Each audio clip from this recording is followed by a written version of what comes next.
নওগাঁর বদলগাছিতে শিক্ষার্থীদের মাঝে স্কুল ব্যাগ, শীতের পোশাক ও ল্যাপটপ বিতরণ। গ্রামীণ এলাকার শিক্ষার্থীদের ঝরে পড়া রোধ, শিক্ষা উপকরণে প্রবেশ অধিকার বৃদ্ধি এবং প্রযুক্তি ভিত্তিক শেখার সুযোগ সম্প্রসারণের লক্ষ্যে নওগাঁর বদলগাছি উপজেলায় একটি সমন্বিত শিক্ষা সহায়তা কর্মসূচি বাস্তবায়ন করা হয়েছে। স্ট্যান্ডার্ড চার্টার্ড ব্যাংকের আর্থিক সহযোগিতায় গণসাক্ষরতা অভিযান এবং বরেন্দ্র ডেভেলপমেন্ট অর্গানাইজেশনের উদ্যোগে পরিচালিত শিক্ষা সুরক্ষা নির্বাচিত গ্রামীণ এলাকায় কমিউনিটি নেতৃত্বাধীন শিক্ষা উন্নয়নের উদ্যোগ প্রকল্পের আওতায় এই কার্যক্রম বাস্তবায়িত হয়।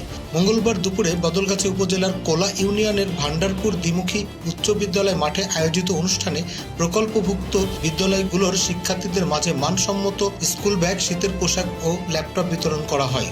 আয়োজকরা জানান, এই উদ্যোগের মূল লক্ষ্য হচ্ছে দরিদ্র ও প্রান্তিক পরিবারের শিক্ষার্থীদের ন্যূনতম শিক্ষা উপকরণ নিশ্চিত করা এবং শীতজনিত ঝুঁকি কমিয়ে বিদ্যালয়ে উপস্থিতি ও মনোযোগ বৃদ্ধি করা। অনুষ্ঠানে ভান্ডারপুর সরকারি প্রাথমিক বিদ্যালয়ের প্রাক প্রাথমিক থেকে পঞ্চম শ্রেণীর শিক্ষার্থীদের মাঝে স্কুল ব্যাগ ও শীতের সোয়েটার বিতরণ করা হয়। পাশাপাশি ভান্ডারপুর দ্বিমুখী উচ্চ বিদ্যালয় ও ভান্ডারপুর বালিকা উচ্চ বিদ্যালয়ের অষ্টম ও নবম শ্রেণীর শিক্ষার্থীদের মাঝে মোট ৬০০টি ব্যাগ ও ৬০০টি সোয়েটার বিতরণ করা হয়।